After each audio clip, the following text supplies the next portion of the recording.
So we're going to switch to a broader conversation now on the market and the evolution of DI. I'm pleased to welcome with me on stage Megha from IDC. Megha, welcome. How are you? Please join me.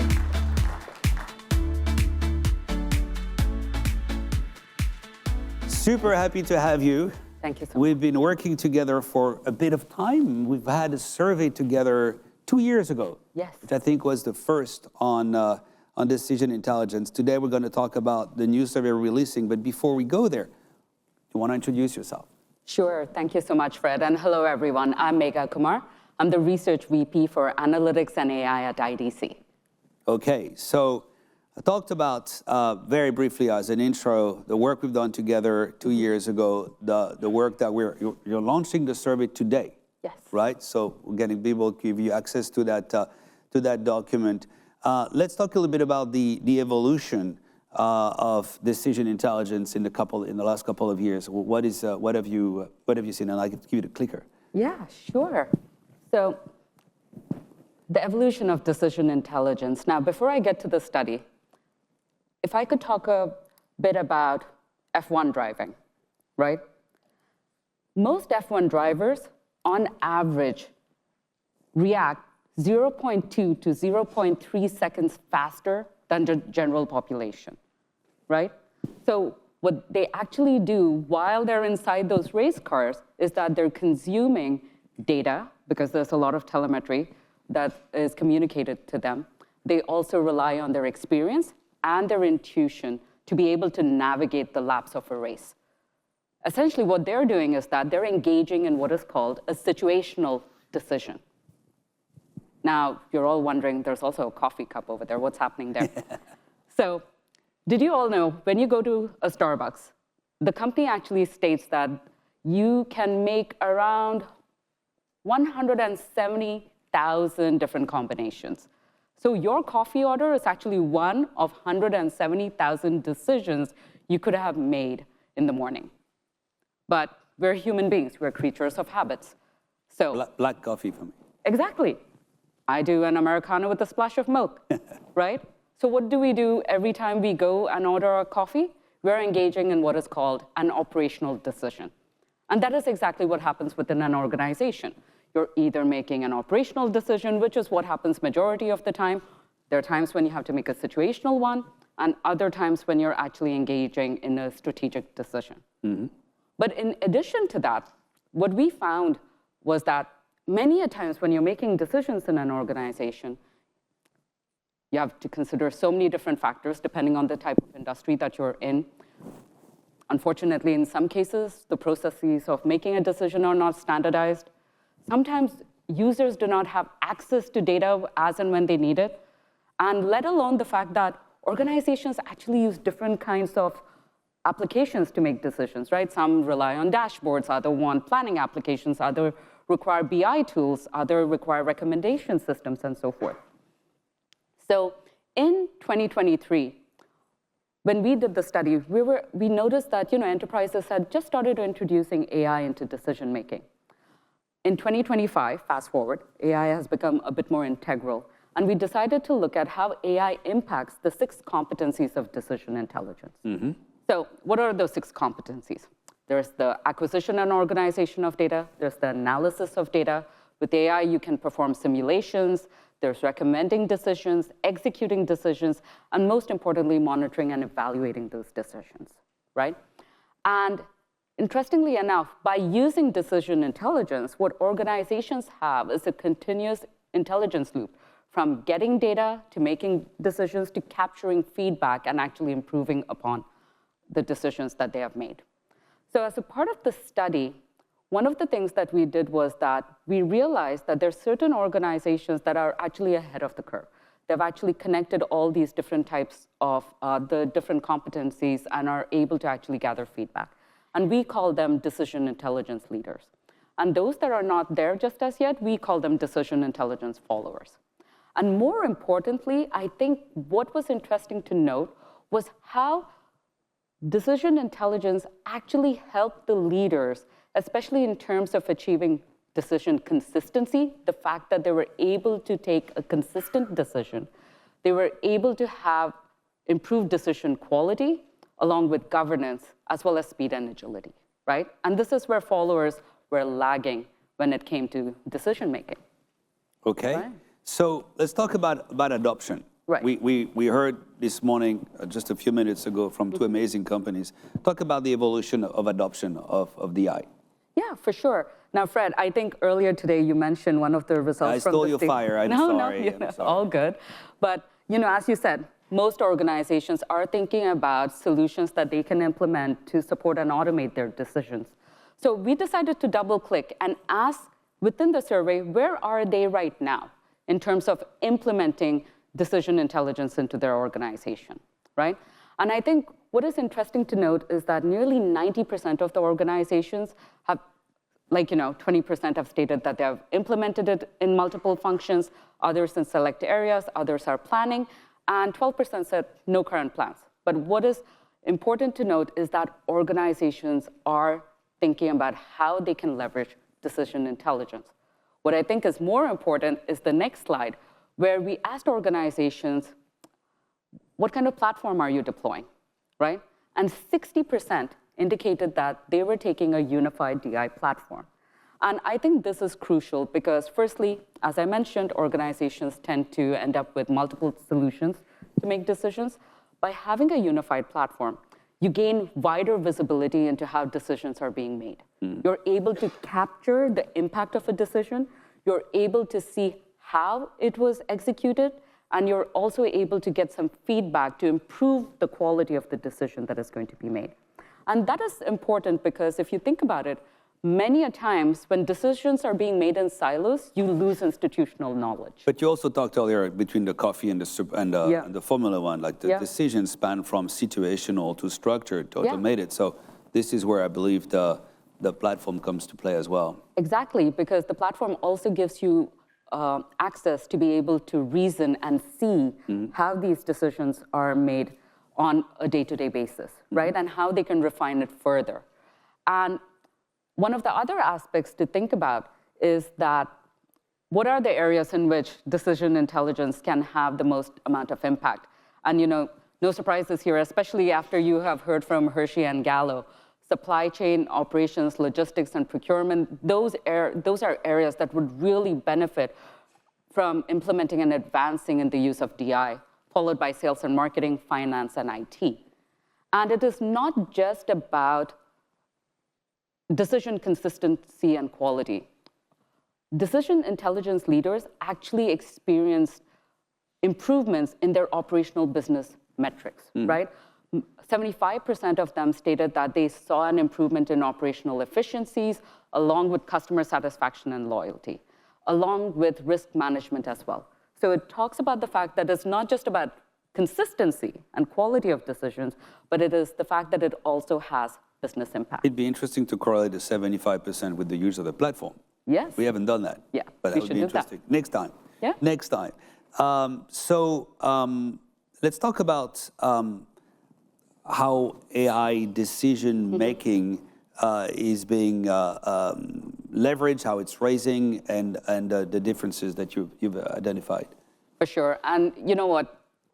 When it comes to AI, let's acknowledge the fact that AI is becoming very strategic for organizations. And this is a great place to talk about one of our first predictions. We're at the tail end of 2025. So one of our first predictions says IDC. By 2030, 60% of new economic value generated by digital businesses will come from companies that are investing and scaling up their AI capabilities today. Right? And AI is being introduced in decision-making. It allows for proactive, contextual, and data-driven decision-making. And organizations are extensively investing in AI, right? And even within the survey, the companies that we interviewed from across the globe indicated that at least 90% of them were transforming their organization using AI, right? And more interestingly, a lot of them had already started introducing AI when it came to business decision-making, right? Some are using AI-assisted decision-making. Others are thinking about broader use of AI as well. So you talk about AI, but can you double-click on the agentic Of course. right? Because agentic is a subpart of AI, but one that's really relevant for today's conversation. For sure. And I think in 2025, I'd be remiss if I did not talk about agentic AI, right? So here's our next prediction. Why is agentic AI going to be so relevant for all of us? Because by 2031, 60% of the G2000 CEOs will use agentic AI for strategic decisions to help them navigate market volatility, innovation speed, and the need for faster intelligence-driven choices at a boardroom level. The fact that AI is actually going to help in strategic decisions, not just operational or situational decisions, which they can do now. I think that also ties to what Nitin was talking about earlier about also the ability to measure the impact of decisions across the value chain. Yes. And bringing that into a single model is going to be absolutely critical. Exactly. And you know what? AI agents actually help organizations to be able to plan, decide, and act, especially within defined parameters, right? And if we had to talk about the evolution of agentic AI systems, right? Initially, when Gen AI came to the forefront, a lot of it was around, co-pilots as well as assistants. And what did we all do? We had humans in the loop. We needed a human to validate the decision that the AI wished to execute, right? Where are we right now? Some organizations have actually started deploying autonomous AI agents, right? To do low-value tasks, you'll still have a human in the loops. But as trust develops when it comes to AI recommendations and technology improves and policies start maturing, you'll eventually see AI agent fleets across organizations. And this is where we start transitioning to being humans on the loop, where you work and collaborate side by side with AI agents.